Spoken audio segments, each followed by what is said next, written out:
ਅਗਲੀ ਜਿਹੜੀ ਹਰਜੋਤ ਸਿੰਘ ਜੀ ਖਬਰ ਦੇ ਉੱਤੇ ਨਜ਼ਰ ਮਾਰਦੇ ਜਾਈਏ, ਫਲੋਰੀਡਾ ਸਟੇਟ ਯੂਨੀਵਰਸਿਟੀ ਦੇ ਵਿੱਚ ਟੈਲਾਹੈਸੀ 'ਚ ਜਿਹੜੀ ਗੋਲੀकांड ਵਾਪਰਿਆ, ਉਸ ਦੇ ਵਿੱਚ ਇਹ ਪਤਾ ਲੱਗਾ ਵੀ ਗੋਲੀ ਮਾਰਨ ਵਾਲਾ ਜਿਹੜਾ ਕਥਿਤ ਅਪਰਾਧੀ ਆ, ਉਹ ਇੱਕ ਡਿਪਟੀ ਦਾ ਮੁੰਡਾ ਦੱਸਿਆ ਗਿਆ ਹੈਗਾ ਆ। ਇਹ ਕਹਿੰਦੇ ਵੀ 2 ਜਾਣਿਆਂ ਦੀ ਹੁਣ ਤੱਕ ਇਸ ਵਿੱਚ ਮੌਤ ਹੋ ਚੁੱਕੀ ਆ ਤੇ ਅਜੇ ਵੀ ਅੱਧਾ ਦਰਜਨ ਲੋਕ ਉਹ ਹਸਪਤਾਲ ਦੇ ਵਿੱਚ ਦਾਖਲ ਦੱਸੇ ਜਾਂਦੇ ਨੇ। ਕੁਛ ਕੁ ਜਿਹੜੇ ਆ ਉਹ ਕਹਿੰਦੇ ਵੀ ਫੇਅਰਲੀ ਗੁੱਡ ਕੰਡੀਸ਼ਨ ਦੇ ਵਿੱਚ ਆ, ਤੇ ਇੱਕ ਜਣਾ ਜਿਹੜਾ ਫੇਅਰ ਕੰਡੀਸ਼ਨ 'ਚ ਆ। ਇਸ ਤੋਂ ਬਾਅਦ ਦੇ ਵਿੱਚ ਕਹਿੰਦੇ ਵੀ ਉਹਨਾਂ ਨੂੰ ਇਲਾਜ ਤੋਂ ਬਾਅਦ 'ਚ ਘਰੇ ਜਾਣ ਦਿੱਤਾ ਜਾਵੇਗਾ। ਪੁਲਿਸ ਅਧਿਕਾਰੀਆਂ ਨੇ ਆਇਡੈਂਟੀਫਾਈ ਕੀਤਾ ਸਸਪੈਕਟ ਨੂੰ ਫੀਨਿਕਸ ਇਕਨਰ ਦੇ ਨਾਮ ਦੇ ਨਾਲ। ਇਹ ਕਹਿੰਦੇ ਵੀ ਇੱਕ ਵੈਟਰਨ ਲਿਓਨ ਕਾਉਂਟੀ ਦਾ ਜਿਹੜਾ ਡਿਪਟੀ ਸ਼ੈਰਿਫ ਸੀ, ਉਸ ਦਾ ਮੁੰਡਾ ਮੰਨਿਆ ਜਾਂਦਾ ਹੈ ਤੇ ਇਹ ਵੀ ਮੰਨਿਆ ਜਾਂਦਾ ਵੀ ਇਸੇ ਹੀ ਯੂਨੀਵਰਸਿਟੀ ਦਾ ਸਟੂਡੈਂਟ ਹੋਵੇ।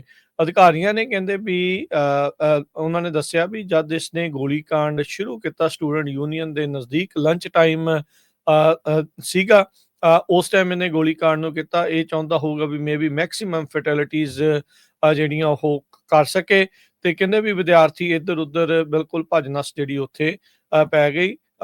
ਵਿਦਿਆਰਥੀਆਂ ਨੇ ਉੱਥੇ ਕੈਂਪਸ ਦੇ ਵਿੱਚ ਜਿੰਨੇ ਵੀ ਲੋਕ ਆ ਉਹਨਾਂ ਨੇ ਆਪਣੇ ਆਪ ਨੂੰ ਕਮਰਿਆਂ ਦੇ ਵਿੱਚ ਬੈਰੀਕੇਡ ਕਰ ਲਿਆ, ਬੰਦ ਜਿਹੜਾ ਉਹ ਕਰ ਲਿਆ ਹੈਗਾ ਆ। ਸੋ ਕੈਂਪਸ ਪੁਲਿਸ ਕਹਿੰਦੇ ਵੀ ਉਹਨਾਂ ਨੇ ਰਿਸਪੌਂਡ ਕੀਤਾ, ਸੀਨ ਦੇ ਉੱਤੇ ਪਹੁੰਚੇ ਤੇ ਉਹਨਾਂ ਨੇ ਇਕਨਰ ਨੂੰ ਜਿਹੜਾ ਉਹ ਸ਼ਾਟ ਕਰ ਦਿੱਤਾ, ਉਸ ਦੇ ਉੱਤੇ ਗੋਲੀ ਜਿਹੜੀ ਉਹ ਚਲਾਈ ਤੇ ਬਾਅਦ ਦੇ ਵਿੱਚ ਉਸਨੂੰ ਕਸਟਡੀ ਦੇ ਵਿੱਚ ਲੈ ਗਿਆ ਤੇ ਜਿਸ ਤੋਂ ਬਾਅਦ 'ਚ ਇਸਨੂੰ ਟ੍ਰੀਟਮੈਂਟ ਦੇ ਲਈ ਹਸਪਤਾਲ 'ਚ ਵੀ ਲਿਜਾਇਆ ਗਿਆ। ਟੈਲਾਹੈਸੀ ਦੇ ਜਿਹੜੇ ਪੁਲਿਸ ਚੀਫ ਲਾਰੈਂਸ ਰਵੈਲ ਉਹਨਾਂ ਨੇ ਇਹ ਜਾਣਕਾਰੀ ਦਿੱਤੀ ਹੈਗੀ ਆ। ਕਹਿੰਦੇ ਵੀ ਇਸਨੇ ਆਪਣੀ ਮਾਂ ਦੀ ਸਾਬਕਾ ਜਿਹੜੀ ਸਰਵਿਸ ਵੈਪਨ ਆ, ਉਸ ਦੀ ਵਰਤੋਂ ਕਰਦੇ ਹੋਏ ਇਸ ਗੋਲੀकांड ਨੂੰ ਅੰਜਾਮ ਦਿੱਤਾ ਹੈਗਾ ਆ। ਸੋ ਕਹਿੰਦੇ ਵੀ ਯੂਨੀਵਰਸਿਟੀ ਦੇ ਵਿੱਚ ਅੱਜ ਉੱਥੋਂ ਦੇ ਲੋਕਲ ਸਮੇਂ 5 ਵਜੇ ਸ਼ਾਮ ਨੂੰ ਇੱਕ ਕੈਂਡਲ ਲਾਈਟ ਵਿਜਿਲ ਉਹਨਾਂ ਜਿਹੜੇ ਵਿਕਟਮਸ ਆ, ਪੀੜਤਾਂ ਦੀ ਯਾਦ ਦੇ ਵਿੱਚ ਕੀਤੀ ਜਿਹੜੀ ਉਹ ਜਾਊਗੀ। ਫਲੋਰੀਡਾ ਸਟੇਟ ਯੂਨੀਵਰਸਿਟੀ ਦੇ ਕੈਂਪਸ ਦੇ ਵਿੱਚ ਅੱਜ ਲੱਗਣ ਵਾਲੀਆਂ ਸਾਰੀਆਂ ਕਲਾਸਾਂ ਨੂੰ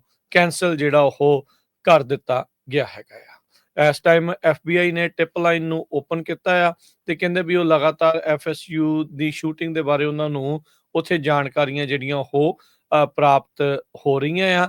FBI ਕਹਿੰਦੇ ਵੀ ਟਿਪਕਲੀ ਇਨਵੈਸਟੀਗੇਟਿਵ ਡਿਟੇਲ ਰਿਲੀਜ਼ ਨਹੀਂ ਕਰਦੀ ਹੁੰਦੀ, ਜਾਂ ਟਿਪਸ ਜਾਂ ਲੀਡਸ ਉਹਨਾਂ ਨੂੰ ਕੀ ਜਿਹੜੀਆਂ ਇਸ ਦੇ ਬਾਬਤ ਮਿਲੀਆਂ ਹੈਗੀਆਂ ਆ। ਸੋ ਪਰ ਲੋਕ ਕਹਿੰਦੇ ਵੀ ਉੱਥੇ ਜਾਣਕਾਰੀ ਜਿਹੜੀ ਉਹ ਲਗਾਤਾਰ ਪ੍ਰਦਾਨ ਕਰ ਰਹੇ ਆ। ਫਲੋਰੀਡਾ ਸਟੇਟ ਯੂਨੀਵਰਸਿਟੀ ਦੇ ਪ੍ਰੈਜ਼ੀਡੈਂਟ ਰਿਚਰਡ ਮੈਕਆਲਫ ਉਹਨਾਂ ਨੇ ਸਟੇਟਮੈਂਟ ਦੇ ਵਿੱਚ ਜਿਹੜਾ ਉਹ ਕਿਹਾ ਵੀ ਕਹਿੰਦੇ ਵੀ ਅੱਜ ਸਾਡੇ ਆਪਾਂ ਉਹ ਚੀਜ਼ ਨੂੰ ਐਕਸਪੀਰੀਅੰਸ ਕੀਤਾ ਹੈ ਜਿੱਥੇ ਸੈਂਸਲੈਸ ਐਕਟ ਆਫ ਵਾਇਲੈਂਸ ਤੇ ਟ੍ਰੈਜਿਕ ਇੱਕ ਇਨਸੀਡੈਂਟ ਵਾਪਰਿਆ, ਜਿਸ ਦੇ ਨਾਲ ਸਾਡੇ ਕੈਂਪਸ ਦਾ ਦਿਲ ਜਿਹੜਾ ਆ ਉਹ ਟੋਟਲੀ ਟੁੱਟਾ ਹੈਗਾ ਆ। ਸੋ ਕਹਿੰਦੇ ਵੀ ਅਸੀਂ ਉਹਨਾਂ ਪਰਿਵਾਰਾਂ ਦੇ ਨਾਲ ਆ ਤੇ ਸਾਡਾ ਵੀ ਦਿਲ ਉਸੇ ਤਰੀਕੇ ਦੇ ਨਾਲ ਚੀਸ ਪਾ ਰਿਹਾ ਆ ਜਿੱਦਾਂ ਉਹਨਾਂ ਦੇ ਪਰਿਵਾਰਾਂ ਦਾ ਪੈ ਰਿਹਾ ਆ। ਬਿਲਕੁਲ।